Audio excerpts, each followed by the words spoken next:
And the match continues. So now it's the Protoss with their natural player in, and my stream is freezing again. By the way, shout out to Kentor, whose stream I'm watching this from. You are awesome for continually providing this. Starport and science facility going up, so we're going to see some vessels from Team Terran. Meanwhile, what manly strategy has Reach got in mind to put Team Protoss ahead here?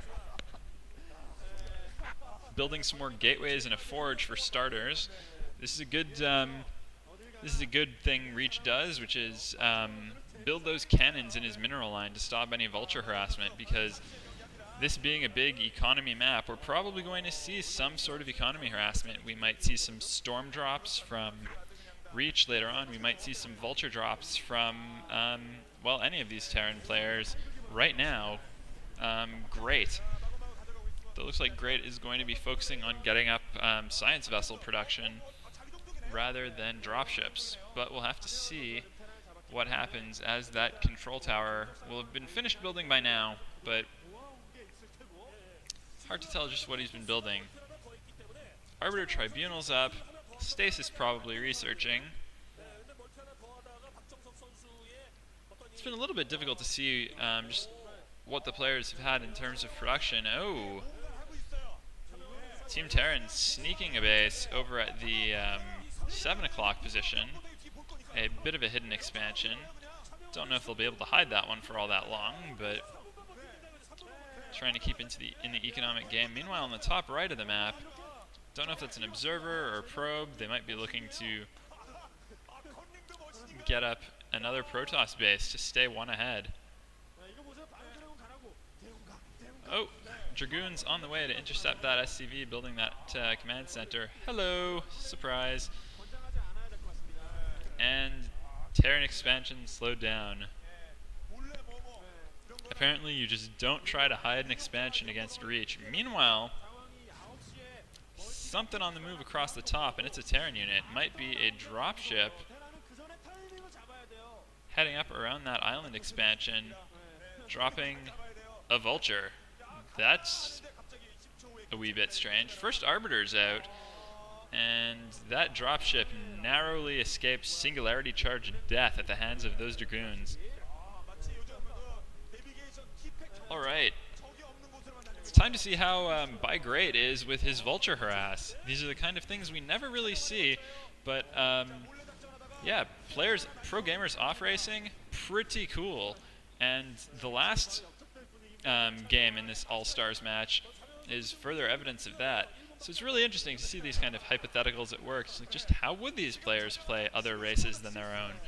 It's really cool to get to see this, and I for one kind of hope that we see more events like this, because while the players really are, kind of burned out from playing too much Pro League, because it's on 5 nights a week and all of this, and Kespa has no real interest in looking after their working conditions. These are cool things, and these are things that the players seem to legitimately enjoy. Uh-oh, it's another tag out. And now we're going to be going back to everyone out off racing, so we're going to have C back on it for the Protoss, who is jumping in right after Reach has done a lot of 1A, 2A, 3Aing, and Free is back in for the Terrans.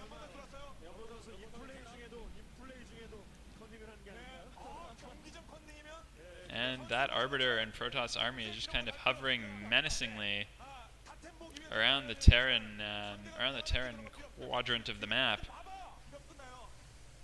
Meanwhile, that dropship has been spotted looking to set up at the 6 o'clock island, and we might be seeing a recall up on there. We might be seeing some sort of we might be seeing something to go and get rid of that, but don't know what Sea.Shield's plan exactly is. He might reason that he can't just go and deal with that with the Arbiter without opening himself up to a Terran push, though the timing on that would be pretty delicate. Meanwhile, though, Vulture's getting into that new Protoss base, but the cannons are up. There's going to be some losses, but nothing too terrible. Zealots being dropped to clear out the turrets in that new expansion there, so the Terrans continuously stymied from expanding, though it does look like they've taken that 9 o'clock, and so they're going to be up to 4 bases. And big recall in the main. Whoa. You talk about economy all you want, but killing all the buildings does win you the game. So, let's see. It's going to be an armory going down, so that'll stop an upgrade. Defense matrix on that siege tank. Nice little touch, but yeah, Team Terran in some trouble here. Smiling though they may be. There's some in-game banter there. Sea.Shield showing off his mad recall skills. And that recall group's still alive and causing some damage. They've taken out not all that many buildings. I mean, they got an armory, maybe a couple of supply depots. Nothing huge in terms of that, but they did do a lot of damage to the Terran team's standing army. So I would say that was worth it, but Free is leading his Terran army out of his base on the push. So here comes that initial Terran push. Are the Protoss going to have enough to stomp down on this? Or is it going to roll over the map, assimilating everything as far as the territory goes? Let's find out. That command center is still just chilling. Wait a minute. EMP catching that Arbiter. No recall for you, Sea.Shield, and or no double recall. And that is going to slow down this Protoss offensive and make it safe for the Terran to continue pushing out a little bit more. But the Protoss taking more bases that the Terran have not been able to respond to quite yet. So Terran is going to have to move out and start doing some damage soon. Or go and secure this base, which now that they've got some vultures dropping on this island, they might just be able to. It's not the most amount of room for vultures to micro around, but it's enough to just brute force through those zealots.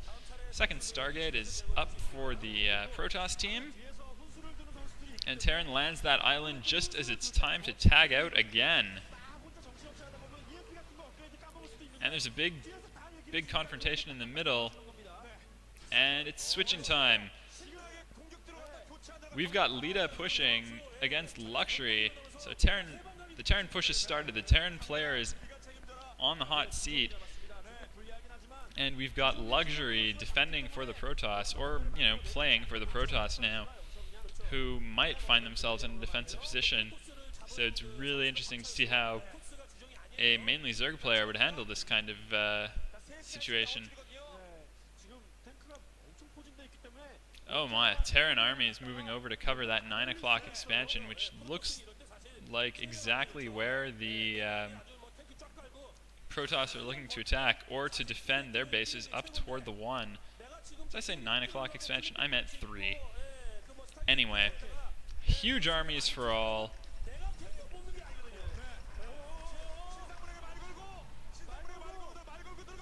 Where's the stasis? There's some stasis.